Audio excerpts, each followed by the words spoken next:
Hello बच्चों, let's see the question. An underwater sonar source operating at a frequency of 60 kHz directs its beam towards the surface. If velocity of sound in air is 330 meter per second, wavelength and frequency of the wave in air. तो बच्चों यहाँ पे आपको wavelength और frequency calculate करना है. Velocity of sound given है, frequency हमें किलोहर्ट्ज में गिवन है.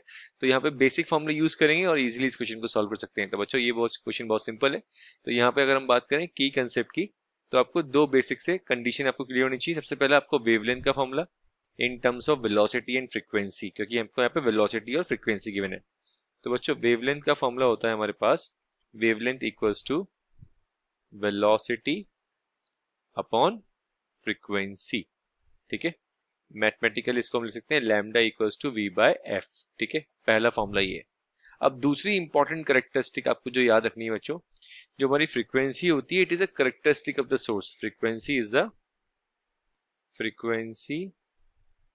The characteristic property of the source, या बोल सकते हैं सिंपली कैरेक्टरिस्टिक. ठीक है, कैरेक्टरिस्टिक ऑफ द सोर्स. ठीक है, frequency is the characteristic of the source. ठीक है, इसको मैं थोड़ा सा दोबारा लिख देता हूं. ठीक है, कैरेक्टरिस्टिक ऑफ द सोर्स. ठीक है, तो ये दो बेसिक चीजें आपको क्लियर होनी चाहिए, तो आप इजीली इस क्वेश्चन को सॉल्व कर सकते हैं बच्चों. ठीक है, तो यहाँ पे हम बात करते हैं सबसे पहले वेवलेंथ की. तो वेवलेंथ का फॉर्मूला मैंने अभी बताया आपको, वेलोसिटी अपॉन फ्रीक्वेंसी. वेलोसिटी हमको गिवन है 330 और फ्रीक्वेंसी बच्चों हमारे पास 60 किलोहर्ट्ज है. इसको हम हर्ट्ज में चेंज कर लेंगे 10 की पावर 3 से मल्टीप्लाई करके, तो ये आ जाएगा lambda equals to 5.5 into 10 to the power -3 metre. ठीक है बच्चों, तो यहाँ पे इसको हम मिलीमीटर में लिख सकते हैं 5 मिलीमीटर. ठीक है, 5 मिलीमीटर को अगर मीटर में कन्वर्ट करेंगे तो आ जाएगा 10 की पावर -3. ठीक है, वेवलेंथ आ चुका. और मैंने जैसा कि कहा था आपको, जो फ्रीक्वेंसी होती है हमारी बच्चों, वो चेंज नहीं होती है. ये सोर्स की प्रॉपर्टी होती है, कैरेक्टरिस्टिक होती है. ठीक है, तो it is a frequency is a characteristic.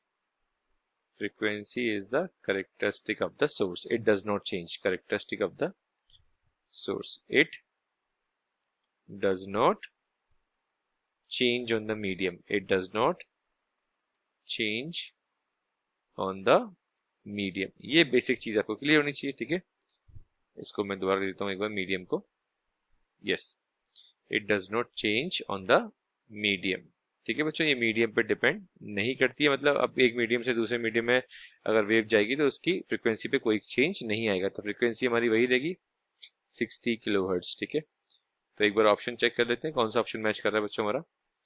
तो फर्स्ट ऑप्शन हमारा 5.5 मिलीमीटर 60 किलोहर्ट्ज, यही ऑप्शन मैच कर गया बच्चों. First is correct, second is incorrect, third is also incorrect, fourth is also incorrect.